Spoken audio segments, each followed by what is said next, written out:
Bonjour et bienvenue. Nous sommes heureux de vous accueillir pour une minute chez EcoBuilder pour l'EcoTalk, un rendez-vous à ne pas manquer pour en apprendre plus sur la construction durable.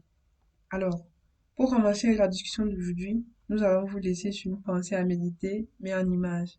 Alors, qu'est-ce que cette image vous suggère en ce qui concerne le domaine de la construction? Allez, laissez aller votre pensée.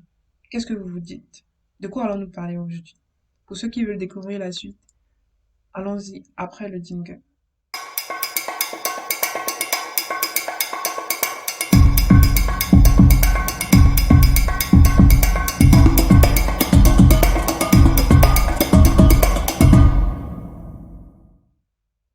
Bravo à ceux qui l'ont deviné, nous allons parler aujourd'hui de la maison passive.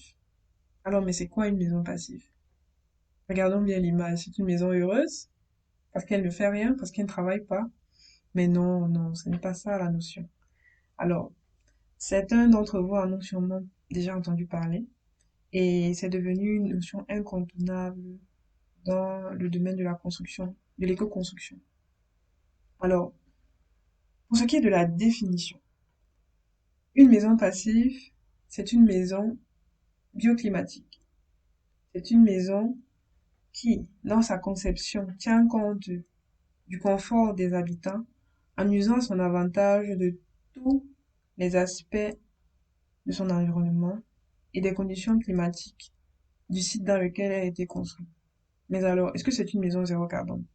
Oui, les notions sont plus ou moins connectées, puisqu'une maison passive, c'est une maison qui ne requiert pas forcément d'énergie extérieure pour pouvoir apporter le confort dont a besoin ses occupants.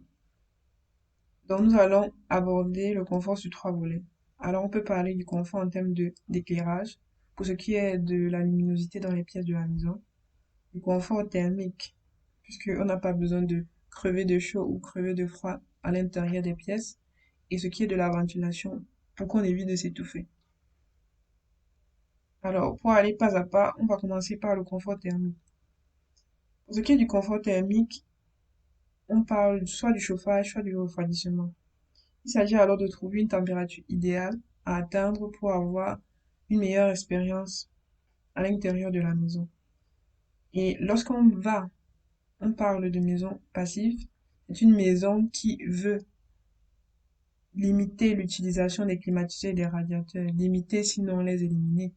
Et pour cela, il faut donc trouver des astuces pour améliorer la température ambiante à l'intérieur de la maison. Mais comment on fait cela? Il existe certaines astuces, comme l'utilisation des matériaux à forte inertie thermique pour concevoir l'enveloppe de la maison. À l'exemple de la brique de terre qui retient très bien la chaleur fait très chaud à l'intérieur et pendant la nuit, elle remet cette chaleur pour que lorsqu'il fait froid à l'intérieur, les habitants bénéficient de la chaleur qu'elle remet pendant la nuit. Donc, c'est ce genre d'astuce-là. Pour ce qui est de l'éclairage, il faut essayer au maximum de favoriser l'éclairage naturel pour ne plus avoir recours à tout ce qui est éclairage artificiel.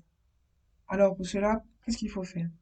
Il faut essayer de miser sur la surface des baies, la surface des ouvertures, pour que la lumière puisse entrer naturellement dans les pièces. Alors, comme astuce qu'on peut utiliser lors de la conception d'une maison passive, c'est d'orienter les pièces en fonction de la position du soleil pendant la journée. Alors, il faut faire quoi?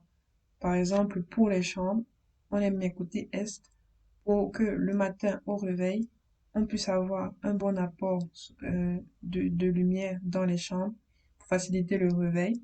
Et à la fin de la journée, à l'ouest, on regarde le coucher le soleil sur la terrasse. Eh bien, c'est ça. Alors, pour ce qui est de la ventilation, c'est tout ce qui concerne le renouvellement de l'air dans les pièces.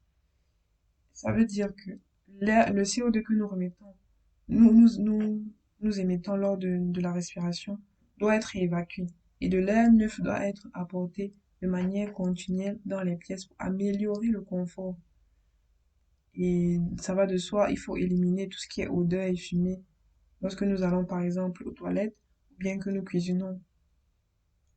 Alors, en fonction de l'usage des pièces et du nombre d'occupants, il faut un débit un apport d'air régulier pour permettre de renouveler cet air dans les pièces. Et lorsqu'on parle donc de maison passive, il faut favoriser la ventilation naturelle. Alors, il y a des méthodes qui existent, qui sont très techniques, comme par exemple les puits canadiens, qui permettent d'apporter de l'air neuf dans la maison en utilisant des canalisations dans le soubassement de la maison pour pouvoir continuellement renouveler l'air dans les pièces sans avoir besoin de faire recours aux ventilations mécaniques continues. Mais bon, là, c'est un peu trop technique. Mais si on veut dire, il faut favoriser juste l'ouverture des fenêtres. Ça veut dire généralement, de manière régulière, vous ouvrez vos fenêtres et vous aurez la possibilité d'avoir de l'air neuf. Mais pour cela, dans la conception, on a inclus le fait que les ouvertures soient orientées suivant le sens de circulation du vent dans la zone en question. Donc voilà pour ce qui est de la ventilation. Alors qu'est-ce qu'on retient? C'est déjà fini. Bien sûr, c'est déjà fini. Ce n'est pas une notion très compliquée. Alors, la maison passive, c'est une maison qui est quand même active parce elle permet de limiter au maximum les besoins des occupants en apportant de l'éclairage, de la ventilation et un confort thermique à ses habitants. Tout cela en capitalisant sur son environnement et les conditions du site dans lequel elle est construite. Alors, elle reste quand même une maison active. On ne pourra se quitter sans ouvrir un peu le débat et réfléchir. Parce que nous, lorsqu'on pense construction durable, on pense l'avenir et on pense au contexte et aux sites dans lesquels les constructions sont implantées. Alors, dans les pays, les zones tempérées, la notion a déjà été engagée d'une manière plus accrue. Parce qu'il y avait vraiment un grand décalage entre les saisons, l'été et l'hiver.